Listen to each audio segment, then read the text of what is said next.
Bienvenue, je suis sur un Honor 6 Cent et aujourd'hui, je vais vous montrer comment activer et configurer le mode « Ne pas déranger ».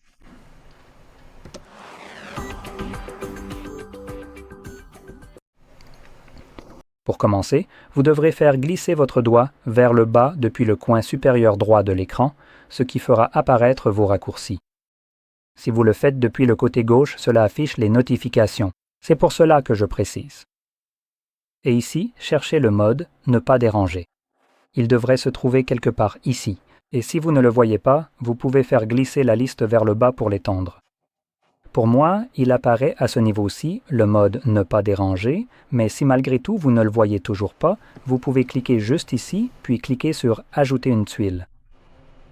Cela vous montrera les raccourcis que vous pouvez ajouter à cette liste. Donc, à partir d'ici, vous pourrez certainement trouver votre mode « Ne pas déranger » et cliquer sur le plus tant que vous n'avez pas au moins 24 raccourcis. Donc si je fais ça, je peux maintenant l'ajouter. Comme vous pouvez le voir, voilà. Cliquez sur la coche et le raccourci ajouté devrait apparaître quelque part. Donc, une fois que vous avez votre mode « Ne pas déranger » ici, vous devez le maintenir la première fois et cela vous mènera aux paramètres. Et ici, vous pouvez personnaliser le fonctionnement du mode une fois que vous l'activez. Donc, nous avons la première chose est le bouton d'activation et de désactivation, mais en dessous, nous avons la programmation. Il y en a une prédéfinie qui semble fonctionner toute la semaine. Commence à 22 heures, se termine à 7 heures et il est désactivé par défaut. Donc, si vous voulez l'utiliser, vous pouvez simplement l'activer ici. Vous pouvez également appuyer sur le texte et modifier ses paramètres ou en créer de nouveaux. Maintenant, nous avons également des options comme la conduite et l'heure du coucher qui, si vous les activez, s'activeront automatiquement à des heures spécifiques.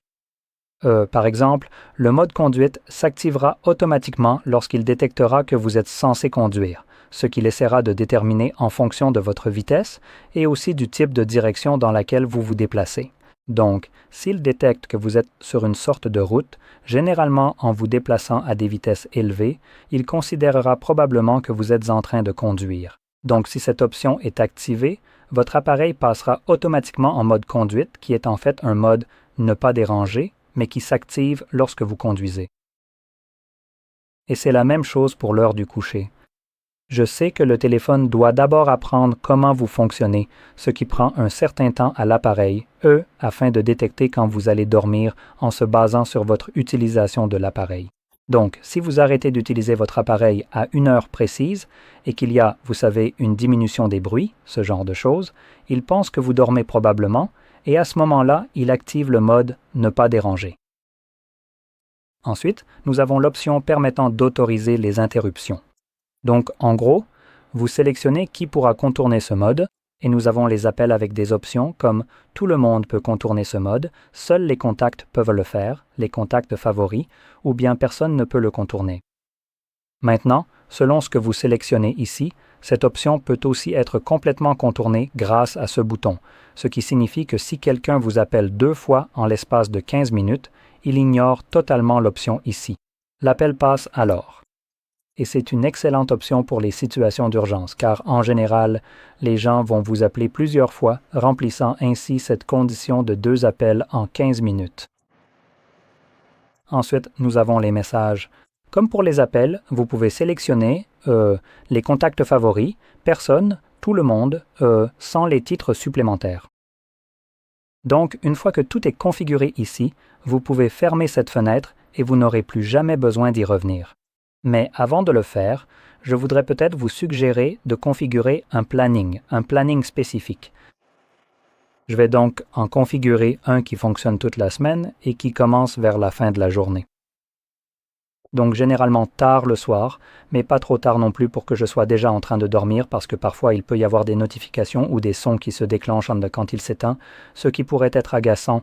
Je ne veux donc pas être déjà en train de dormir quand cela se produit. Donc 22 heures me semble être un bon horaire. Je ne dors jamais à cette heure-là.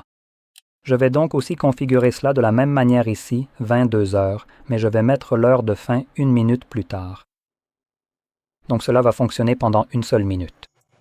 Et je vais expliquer dans un instant pourquoi je recommande de configurer cela. Mais d'abord, activons-le. Pour activer le mode « Ne pas déranger », trouvez le bouton ici et appuyez simplement dessus. Vous aurez alors cette fenêtre contextuelle « Ne pas déranger ». Lorsque ce mode est activé, les appels et notifications seront silencieux. Les alarmes sonneront comme d'habitude.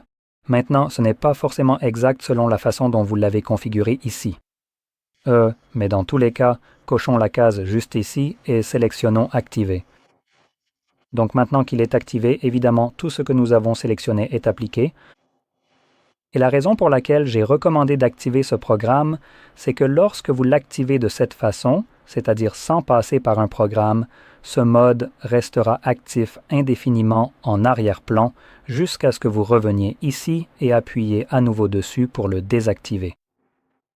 Donc si vous l'oubliez, il continuera simplement à fonctionner en arrière-plan.